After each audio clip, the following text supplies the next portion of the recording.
বলতে পারি ডক্টর মিজানুর রহমান আজহারী তাকে নিয়েও বলেন যে তিনি কাফের, তাকে আসলে দেশ ছেড়ে চলে যেতে হবে, তখন আমরা একটু কনফিউজ হয়ে যাই। বলছি জি না, কনফিউজ হবেন কেন? আপনি যার কথা বলেছেন সে কি বলেছিল আপনি দেখেছেন তার বক্তব্যগুলো?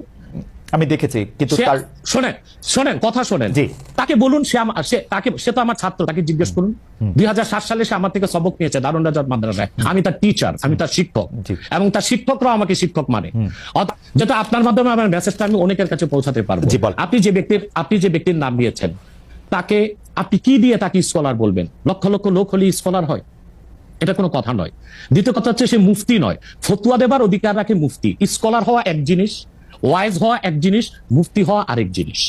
আমার কথা হচ্ছে আমি কি গ্র্যান্ড মুফতি বাংলাদেশে? তা আমি বলছি না, এটা বলার অথরিটি আমার নেই, কিন্তু আমার ফতুয়াতে কলম বসাবার মতো 10টা মুফতি আপনি বের করে দেন।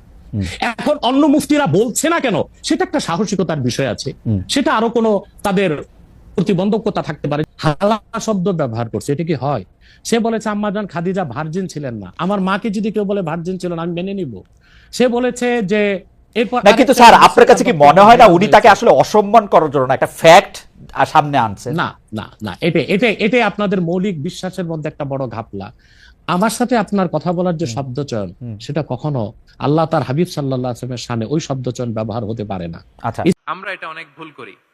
আমি এজন্য খুব দুঃখিত এবং লজ্জিত। আমাদের দাওয়া অঙ্গনে আপনি ইউটিউব খুললে দেখবেন যে অনেক দায়ীরা এক দায়ী আরেক দায়ীকে তুচ্ছ-তাচ্ছিল্য করছে, তার নাম নিয়ে তাকে ছোট করা, তাকে খারিজ করা, তাকে নাকচ করা, সে জাহান্নামী, সে কাফের। সব ইসলামের ঠিকাদারি উনি একা নিজে নিয়ে বসে আছে, আর বাকি যা আছে সব খারিজ। এইটা রাসূল সাল্লাল্লাহু আলাইহি ওয়াসাল্লামের দাওয়ার সাথে যায় না। বরং কেউ যদি কোনো ভুল কিছু বলে, ভুল করে, আপনি যদি মনে করেন যে না তার এটা ভুল, আমারটা সঠিক, তো আপনার নিয়ম হচ্ছে আপনি সঠিকটা প্রচার করা। তাহলে কেউ যদি ভুল করে থাকে তারও টনক নড়বে, বাকিরাও সঠিকটা জেনে যাবে। এটা হচ্ছে রাসূল সাল্লাল্লাহু আলাইহি ওয়াসাল্লামের দাওয়া মেথোডোলজি। তিনি কখনো কারো নাম ধরে অন্যের সামনে, মানুষের সামনে তাকে লজ্জা দিতেন না, তাকে কারেক্ট করতে যেতেন না। এটা ছিল রাসূল সাল্লাল্লাহু আলাইহি ওয়াসাল্লামের বৈশিষ্ট্য।